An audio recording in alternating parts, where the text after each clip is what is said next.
Upendra Paswan Bharatiya Janata party के विधायक बनने के बाद यहां के विकास को नई ऊंचाइयों तक पहुंचाने का कार्य करेंगे और जब केंद्र और प्रदेश की सरकार का आशीर्वाद उसके साथ में हो तो फिर विकास कहीं कोई दूर नहीं जा सकता। वो तो आपके बीच आएगा, आपका सांसद, आपका विधायक, प्रदेश में सरकार, केंद्र में सरकार, तो फिर विकास के लिए इधर उधर भटकने की आवश्यकता नहीं। और भाइयों बहनों, यही अपील करने के लिए आज मैं और प्रदेश अध्यक्ष जी घाटमपुर विधानसभा क्षेत्र की जनता के बीच में आए हैं। इतनी भारी संख्या में आप लोग यहां पर एकत्र हुए हैं। आपके पास स्मार्टफोन होगा।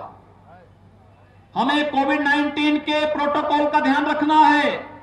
जो गाइडलाइन बनाई गई उसका पालन करना है। 2 गज की दूरी, मास्क जरूरी का पालन करना है। और इसलिए टेक्नोलॉजी का उपयोग अपने स्मार्टफोन का इस्तेमाल करते हुए इस विधानसभा क्षेत्र के प्रत्येक मतदाता को, अपने शुभचिंतक को, नातेदार को, रिश्तेदार को, सबको कि कमल निशान और उपेंद्र पासवान को ध्यान में रख करके कमल चुनाव चिन्ह पर भारी बहुमत से उपेंद्र पासवान को चुनाव जिता करके घाटमपुर विधानसभा क्षेत्र से भेजिए।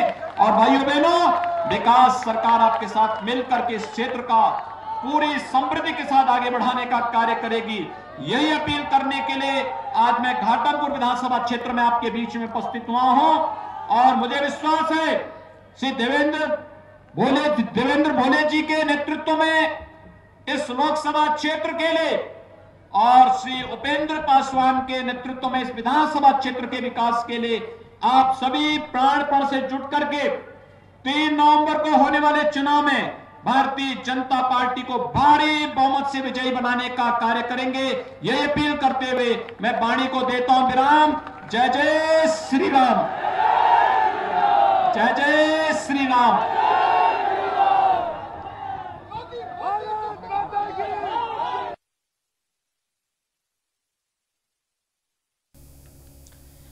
देखिए, सीएम योगी को आप सुन रहे थे। लगातार ताबड़तोड़ प्रचार किए जा रहे हैं और आज जबरदस्त तरीके से रैलियों में एक बार फिर से दहाड़ रहे हैं सीएम योगी। हमने समाज को पटने नहीं दिया, उपचुनाव के रण में ताल ठोकी जा रही है। मोदी सरकार ने धारा 370 को खत्म किया। इससे पहले भी धारा 370 से लेकर राम मंदिर और जय श्री राम बार बार दोहराए जाते रहे। अब कह रहे हैं कि पहले हमसे पूछा जाता था कि राम मंदिर कब बनेगा और अब अयोध्या में राम मंदिर का निर्माण शुरू हो चुका है। तो इस बार के उपचुनाव में राम मंदिर एक बहुत ही अहम मसला बना हुआ है। इसके अलावा बिहार चुनाव से लेकर और जो बाकी राज्यों में उपचुनाव हो रहे हैं उनको लेकर भी लगातार यही रणनीति अपनाई जा रही है। इस बीच सीएम योगी ने एक बार फिर से उत्तर प्रदेश में होने जा रहे उपचुनावों को लेकर जब जनसभा की है तो फिर से राम मंदिर को दोहराया है। कहा कि हमने समाज को बंटने नहीं दिया, दिव्यांगों, बुजुर्गों के खातों में हमने पैसे पहुंचाए। पहले उत्तर प्रदेश में बिजली नहीं आया करती थी, लेकिन आज बिजली आती है। कोरोना काल में हमने ढिलाई बरतने नहीं दी, जिसका नतीजा यह हुआ कि उत्तर प्रदेश बेहतर हालात में है। घाटमपुर के लोगों को घाटमपुर से ही बिजली मिलेगी। सपा, बसपा, कांग्रेस सिर्फ और सिर्फ भ्रष्टाचार के पर्याय हैं।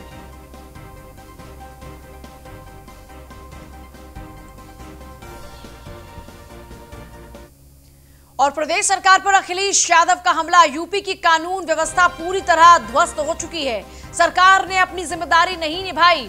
अखिलेश यादव कह रहे हैं यूपी सरकार आंकड़े छुपाती है। कोरोना से आज पूरी दुनिया लड़ रही है। अखिलेश यादव ने कहा यूपी की सरकार का एक ही फैसला, जितने कम टेस्ट उतनी कम बीमारी। ज्यादा टेस्ट होंगे तो पता चलेगा कि आखिर कितने लोग बीमार हैं।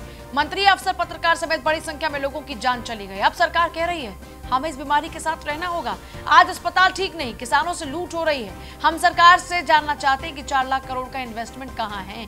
सरकार अस्पताल में व्यवस्था नहीं दे पा रही, इसलिए बोल रहे हैं बीमारी के साथ रहना होगा। जो एमओयू हुए, भूमि पूजन हुआ, उसका जमीन पर हुआ क्या, सरकार बताए।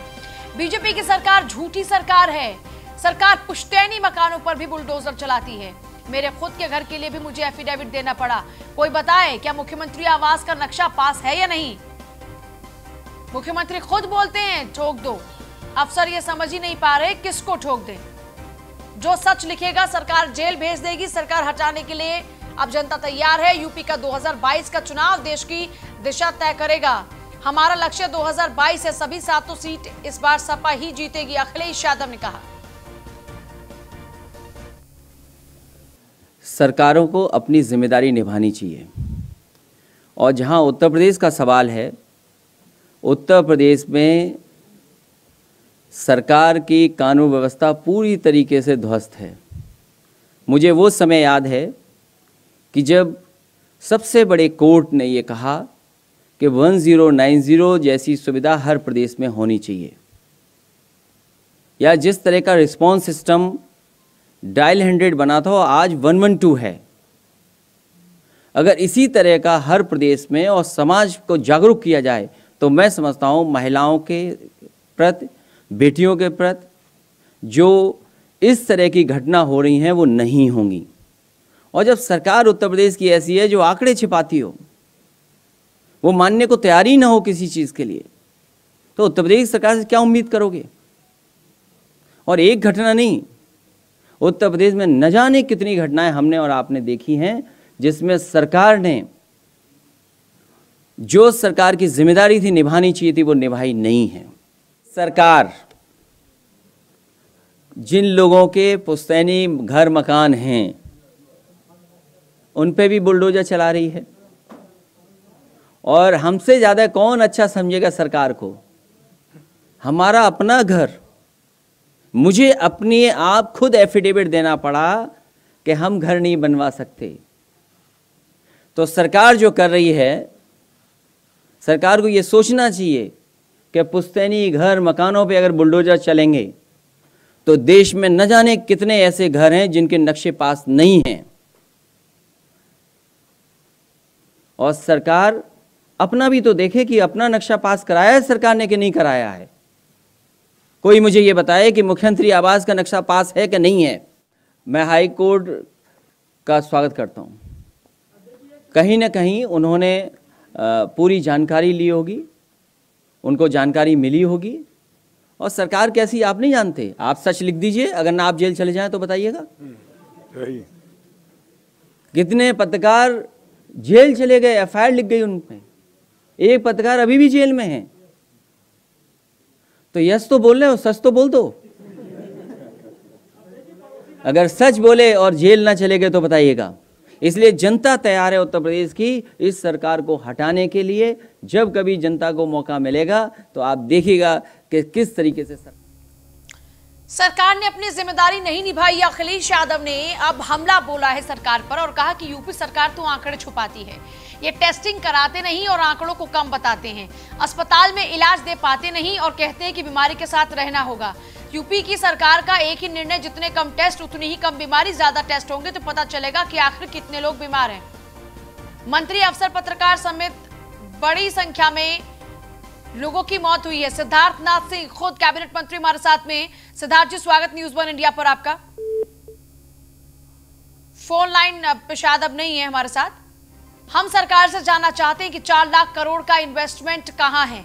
अखिलेश पूछ रहे हैं कि 4 लाख करोड़ की जो इन्वेस्टमेंट की बात ये लोग कर रहे थे वो इन्वेस्टमेंट है कहां। जो ये बड़ी बड़ी बातें कर रहे थे वो आखिरकार जमीन पर है भी कि नहीं, इसके लिए सरकार स्पष्ट स्थिति जरा जनता के समक्ष रखे।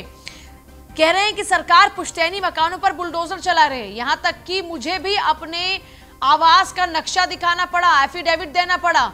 मुख्यमंत्री अपने आवास का भी एक बार जरा नक्शा पास है या नहीं ये जनता को बताएं। मुख्यमंत्री सवाल पूछ रहे हैं कि आपके अपने निवास स्थल का नक्शा पास है या कि नहीं। देखिए, पिछले कुछ दिनों में जो लगातार माफियाओं के ऊपर एक्शन लिया गया है उसमें नक्शे उनके पास नहीं हैं, अवैध निर्माण है। यही आधार पर उन तमाम जो ज़मीनें थी, जो उनके घर बार थे, जो फार्म हाउस थे, उनको गिराया गया है। अखिलेश यादव ये कह रहे हैं कि 2022 में हम जीतेंगे, फिलहाल उपचुनाव की 7 सीटें भी हम जीतेंगे, लेकिन सरकार जिस तरीके से काम कर रही है उस पर अपनी स्थिति स्पष्ट करे। यूपी की कानून व्यवस्था को लेकर सवाल पूछा, कहा कि यूपी की कानून व्यवस्था पूरी तरह ध्वस्त हो चुकी है, सरकार ने अपनी जिम्मेदारी निभाई ही नहीं, सरकार सिर्फ आंकड़े छुपाना जानती है।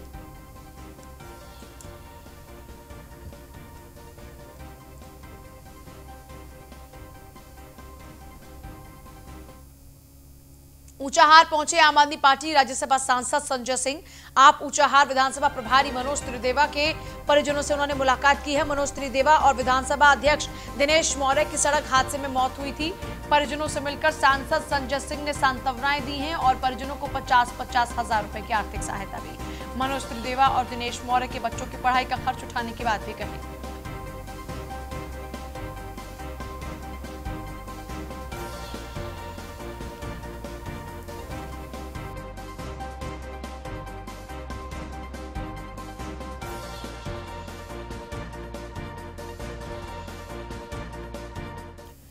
और बाहुबली विधायक विजय मिश्र को मिली है राहत। शॉपिंग कॉम्प्लेक्स ध्वस्तीकरण मामले में एक दिन की राहत मिली है। आज नहीं गिराया जाएगा शॉपिंग कॉम्प्लेक्स।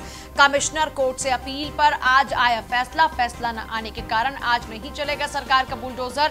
विजय मिश्र के परिवार की अपील पर कमिश्नर कोर्ट में सुनवाई। पूरी सुनवाई के बाद कोर्ट ने अपना जजमेंट किया रिजर्व। कल सुबह 10:30 बजे सुनाया जाएगा फैसला। शहर के अल्लाहपुर इलाके में बना है 5 मंजिला शॉपिंग कॉम्प्लेक्स।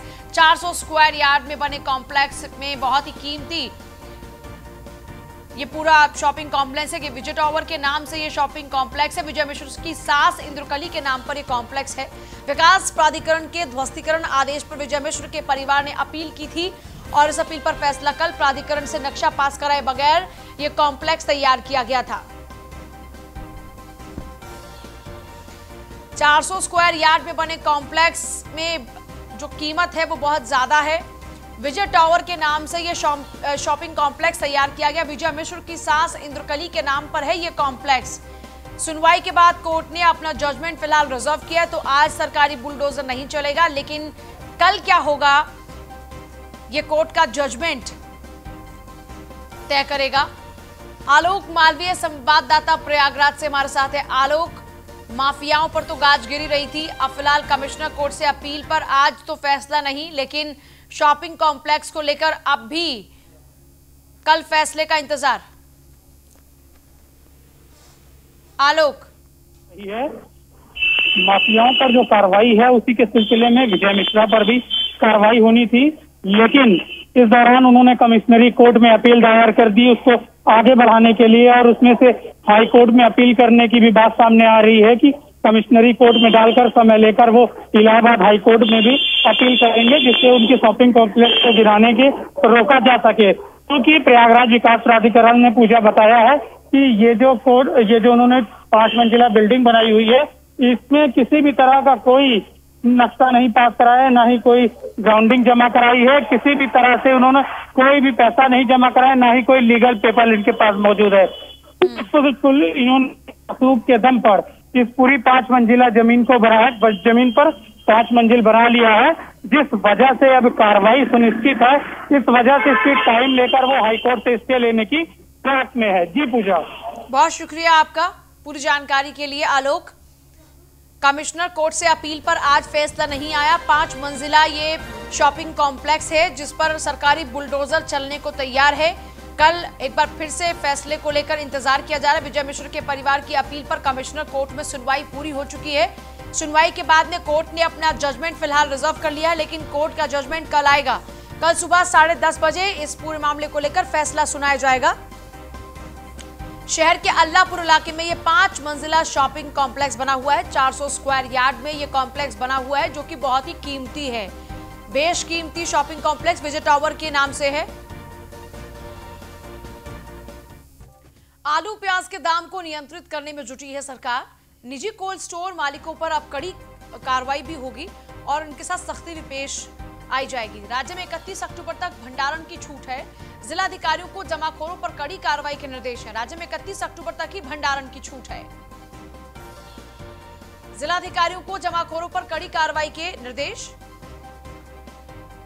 आलू प्याज के दाम को नियंत्रित करने में जुटी है सरकार। देखिए, इन दिनों क्योंकि आलू और प्याज के दाम आसमान को छू रहे हैं, अब निजी कोल्ड स्टोर मालिकों पर कड़ाई की जाएगी। राज्य में 31 अक्टूबर तक ही भंडारण की छूट है, यानी 31 अक्टूबर तक सिर्फ भंडारण किया जा सकता है और उसके बाद भंडारण नहीं किया जा सकता। जिलाधिकारियों को जमाखोरों पर कड़ी कार्रवाई के निर्देश भी सरकार द्वारा दिए जा चुके हैं। आलू प्याज की कीमतों को नियंत्रित करने के लिए सरकार ने ये प्रयास शुरू किए हैं। 31 तारीख तक सिर्फ भंडारण हो सकता है और जो भी निजी कोल्ड स्टोरेज मालिक मुनाफे के लिए जमाखोरी करते हैं उनके खिलाफ सख्त से सख्त कार्रवाई होगी। आलू और प्याज के बढ़ते दामों को नियंत्रित करने के लिए सरकार का यह फैसला। निजी कोल्ड स्टोर मालिकों पर अब कड़ाई की जाएगी। 31 अक्टूबर तक ही भंडारण की छूट मात्र होगी।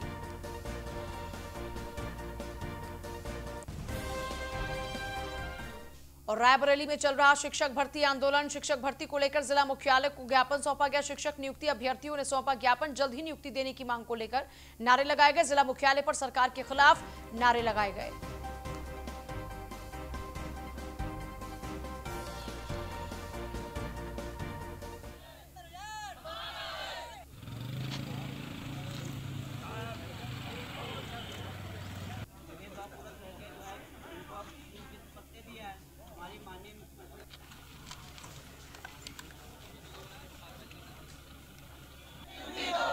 रायबरेली में शिक्षक भर्ती आंदोलन चल रहा है।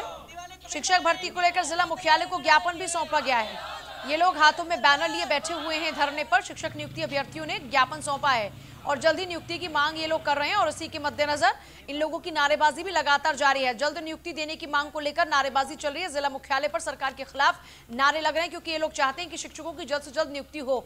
रायबरेली में शिक्षक भर्ती आंदोलन चल रहा है। असद खान ने संवाददाता। असद, पूरी जानकारी चाहेंगे।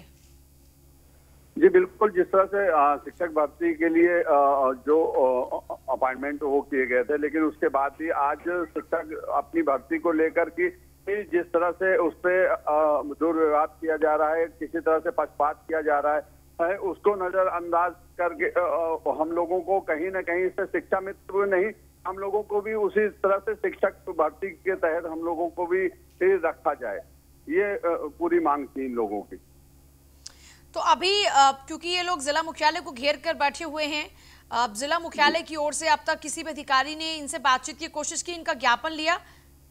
जी बिल्कुल, ज्ञापन जिस तरह से जिलाधिकारी ने एक अपने प्रतिनिधि को भेजकर उनका ज्ञापन तो रिसीव कर लिया है, लेकिन कैमरे पर भी कुछ बोलने से तैयार नहीं है। उनका सीधा यही कहना है कि शासन के द्वारा ये निर्धारित किया, जब वहां से कोई आदेश आएगा उस तरह से ही कोई कार्रवाई को आगे अंजाम दिया जाएगा। चलिए, शुक्रिया आपका।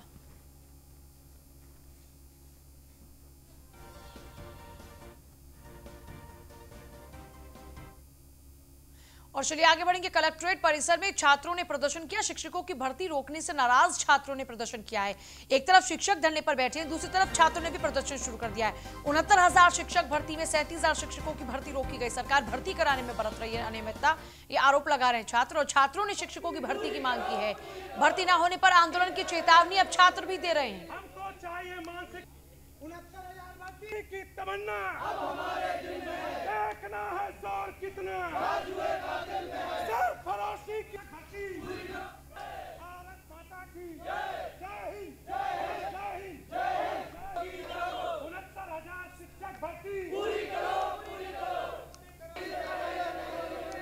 हमको चाहिए मानसिक 69,000 भर्ती की तमन्ना अब हमारे दिल में। आते हैं जब सरकार ने 69,000 भर्ती निकाल ली थी, ठीक है, उन्होंने कहा था कि मतलब 2019 फरवरी में ज्वाइनिंग देंगे। उसके बाद इन्होंने कट ऑफ पहले नहीं लगाया, चलो ठीक है कट ऑफ नहीं लगाया, बाद में लगाया तो शिक्षा में चले गए सुप्रीम कोर्ट। उन्होंने वहाँ जाके अपील दायर कर दी। इसके बाद वहाँ से 40-45 ऑर्डर आ गया, सरकार सुप्रीम कोर्ट चली, डबल बेंच चली गई, डबल बेंच से 60-65 जीत गया। उसके बाद भी सरकार ने भर्ती नहीं की। सरकार वेट करती रही कि डबल बेंच स्टे लगाए और फिर भर्ती अब चुनाव तक ले जाए। सरकार का यही मोटो रहता है कि चुनाव आए तो भर्ती करे, नहीं चुनाव होगा तो भर्ती लटकी रहेगी।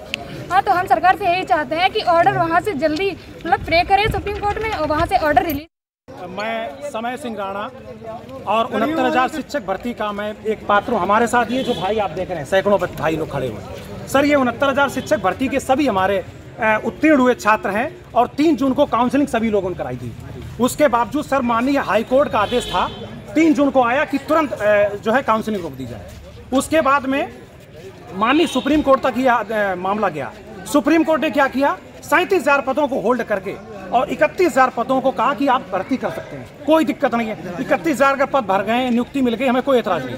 लेकिन सर हम भी बच्चे हैं, हम लोग भी छात्र हैं, हम लोग भी सर बेरोजगार हैं। हम ये चाहते हैं जब भर्ती परीक्षा एक साथ निकली, पेपर एक साथ हुआ, रिजल्ट एक साथ हुआ, काउंसलिंग एक साथ होने जा रही थी, इसके बावजूद भी हम 37,000 भाई लोग भाई बहन हमारे बहुत सारे बेरोजगार भाई हैं जिनके घर में सर अभी तक चूल्हा नहीं चल रहा है। कई ऐसे हैं भाई खड़े हैं जिनके माता पिता बीमार हैं, बहन की शादी करनी है। कई लोग ऐसे हैं बहुत मानसिक प्रताड़ना से झेल रहे हैं। हमारे कई भाई आत्महत्या कर चुके हैं, कई भाई हमारे हैं जिनको असाध्य रोग है सर। तो हम ये चाहते हैं ये सम्मान हमें भी मिलना चाहिए। खबर कानपुर से है, जहां विवादित दरोगा विवेक सिंह पर एक आरोप लगा है। 4 लाख का माल गायब कराने का आरोप है। चौकी में खड़े लोडर का माल गायब कराने के आरोप है। पहले भी व्यापारी को बकरी चोर बताकर गिरफ्तार किया था। जांच में दोषी पाए जाने पर सस्पेंड किए गए थे दरोगा विवेक सिंह। कल्याणपुर के इंदिरा नगर पुलिस चौकी का ये पूरा मामला है।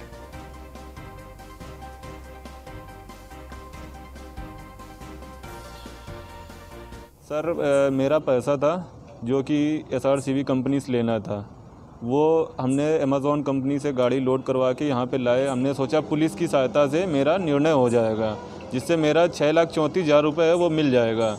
ठीक है, यहाँ पे आए, यहाँ पे सर से बात हुई। उन्होंने बोला एप्लीकेशन दो के। उन्होंने जो कंपनी का मालिक था जीवन पांडे, विवेक गुप्ता, उनसे बात हुई। उनसे क्या बात हुई मेरे को नहीं पता। अब उसके बाद में वो ये बोल रहे हैं कि ये गाड़ी यहाँ से ले जाओ। उन्होंने ताला तुड़वा दिया गाड़ी का। हम लोग यहाँ थे भी नहीं, ताला ये पड़ा है यहाँ पे, ताला तुड़वा दिया। ताला तुड़वाने के बाद में माल उतरवा दिया और हम लोगों को मारा भी है, गाली गलौज भी किया है। किसने ताला तुड़वा दिया और विवेक कुमार यादव ने। कौन है ये चौकी इंचार्ज हैं। कौन सी चौकी पे आए थे आप? ये इंदिरा नगर चौकी है।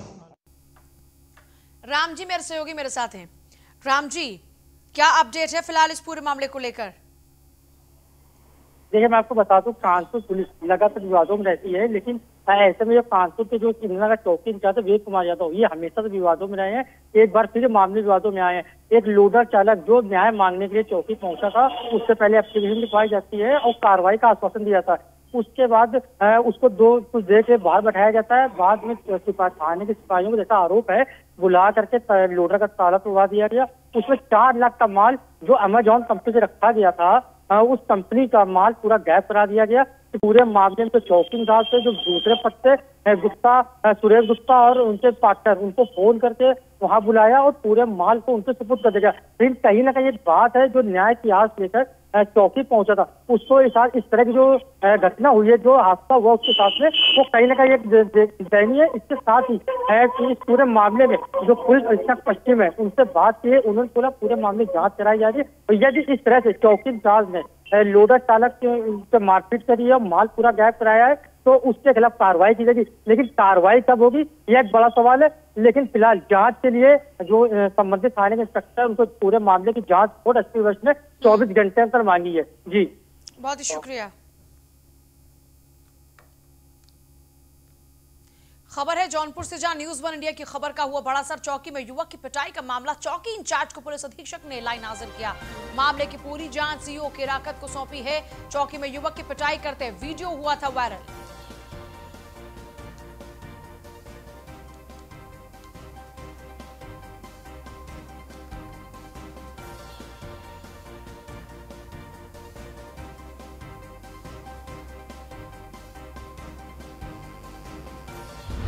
वीडियो वायरल हो रहा है जो थाना गद्दी चौकी का बताया जा रहा है। इस वीडियो के वायरल होने के संज्ञान में आते ही पुलिस अधीक्षक जौनपुर महोदय द्वारा चौकी पर भाई को लाइन हाजिर कर दिया गया है और पूरे प्रकरण की जांच CO केराकत को दी गई है। जांच के आने के बाद आवश्यक विधि कार्रवाई की गई। एक वीडियो वायरल हो रहा है जो थाना गद्दी चौकी का बताया जा रहा है। इस वीडियो के वायरल होने के संज्ञान में आते ही पुलिस अधीक्षक जौनपुर महोदय द्वारा चौकी पर भाई को बिजनौर जिला अस्पताल की बड़ी लापरवाही। अस्पताल में बगैर डॉक्टर के खुल रही है OPD। प्रैक्टिस करने वाले लिख रहे हैं मरीजों को दवाई।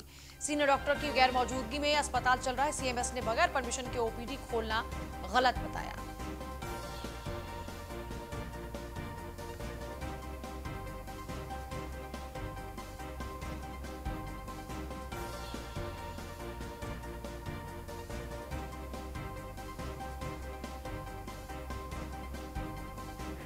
के दौरान अपना सामान्य दवाई लिखते हैं और जिसके साथ करते हैं उनकी देख रेख में लिखते हैं। अगर नहीं भी हैं तो वो सामान्य बीमारी की दवाई लिखते हैं। डॉक्टर देखने में आया है बाहर की दवाइयाँ लिखी जा रही है, जबकि अस्पताल में दवाइयाँ मौजूद हैं। जो दवाई हमारे हॉस्पिटल में है उसको बाहर से नहीं लिखना चाहिए, उसको मना कर दिया गया है। और जो यहाँ है वो